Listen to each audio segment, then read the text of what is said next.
অনেক সময় আমরা দেখি যে শিশু হঠাৎ চুপ করে যায়, কিছু নিয়ে মন খারাপ করে, কথা বলতে চায় না, হঠাৎ কান্নাকাটি করে, কোনো একটি পার্টিকুলার বিষয় নিয়ে অত্যন্ত দুশ্চিন্তা করে। এগুলো কিন্তু আপনার শিশুর উৎকণ্ঠার লক্ষণ হতে পারে। এটা আসলে কি? অতিরিক্ত দুশ্চিন্তা, ভয় এবং অস্বস্তি অনুভব করা।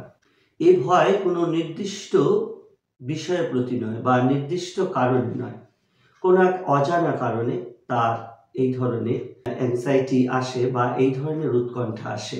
যদি কিছু খারাপ ঘটে, এই উৎকণ্ঠাটা আসলে এই একটি লাইনের উপরেই কিন্তু নির্ভর করে যে যদি কিছু হয়, এখান থেকেই শিশুর উৎকণ্ঠাটা শুরু হয়। নমস্কার, আপনারা দেখছেন এডুকেশন মাইন্ডসেট। প্রথমেই আসুন দেখি যে শিশুদের মধ্যে উৎকণ্ঠা কিভাবে দেখা যায়। স্কুলে গেলে সবাই আমাকে দেখে হাসবে এমন ভাবনা, ম্যাম বা স্যার কিন্তু আমাকে ভীষণ বকবে বা মারবে এই রকম একটি ভাবনা, বাবা মা ঠিক সময়ে যাবে তো, ভ্যান ঠিক সময়ে আসবে তো, আমাকে মা নিতে আসবে তো, এই ধরনের একটি চিন্তা। পরীক্ষায় আমি সব লিখতে পারবো তো, আমি যা পড়েছি সেগুলো আমার মনে থাকবে তো, আমি মনে করে লিখতে পারবো তো, আমার হাতের লেখা ভালো হবে তো। অর্থাৎ পরীক্ষার উপরে সে কিন্তু ভীষণ উৎকণ্ঠা ফিল করে। একই প্রশ্ন বারবার করে, মা তুমি আসবে তো, তুমি ঠিক সময়ে আসবে তো। মনোবিজ্ঞানীরা বলেন যে শিশুদের ঘুম, খাওয়া, শেখা, সৃজনশীলতা, খেলাধুলো সব কিছুর উপরে এই ধরনের উৎকণ্ঠা দারুণভাবে প্রভাব ফেলে। তাহলে এগুলো যদি টানা বেশ কয়েকদিন ধরে হতে থাকে, বিশেষত 2 সপ্তাহের অধিক সময় ধরে এটা চলতে থাকে, তাহলে বড়দের গুরুত্ব দিতে হবে। আমি লক্ষণগুলো আরেকবার স্পষ্ট করে বলছি যে কোন কোন লক্ষণগুলো আপনারা দেখে একটু সতর্ক হবেন। প্রথমত আচরণগত লক্ষণ, যেমন হঠাৎ চুপচাপ হয়ে যাওয়া, কথা কম বলা, নতুন কিছু করতে ভয় পাওয়া, আলাদা থাকতে না চাওয়া, হঠাৎ বিরক্ত বা রাগ প্রকাশ করা। শারীরিক লক্ষণগুলো কি কি? পেট ব্যথা করা, গা বমি বমি করা, হঠাৎ ঘেমে যাওয়া, বুক ধড়ফড় করা, হাত পা ঠান্ডা হয়ে যাওয়া, ঘুমোতে না চাওয়া। আবেগীয় লক্ষণগুলো কি? ভুল হয়ে যাবে না তো, এইরকম সবসময় একটা ভাব। অতিরিক্ত চিন্তা করা। এই উৎকণ্ঠা শিশুদের মধ্যে আসে কেন সেগুলো একটু লক্ষ্য করি। প্রথমত পারিবারিক একটি চাপ শিশুর উৎকণ্ঠা তৈরি করে। পরিবারের মধ্যে নানান ঝগড়াঝাঁটি, গণ্ডগোল, সেটা তো একটা বটেই। এছাড়া বাবা বা মা তাকে পড়ানোর সময় অতিরিক্ত চাপ দিয়ে ফেলছেন বা তার সীমাবদ্ধতার বাইরে তার থেকে কিছু আশা করে তাকে কিন্তু পড়ানোর চেষ্টা করছেন। তোমাকে ফার্স্ট হতেই হবে, তোমাকে এই নাম্বারটা পেতেই হবে, এইরকম একটা চাপ তার মধ্যে গ্রো করছে।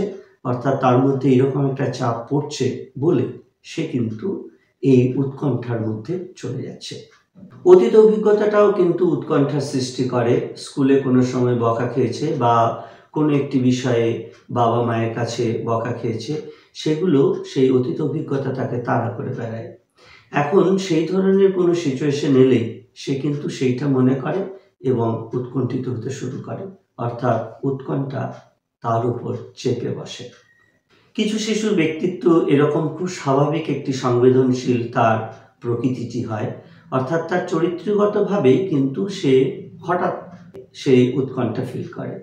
এটা তার একটি স্বাভাবিক সংবেদনশীল মন ছোটোর থেকে তার তৈরি হয়েছে।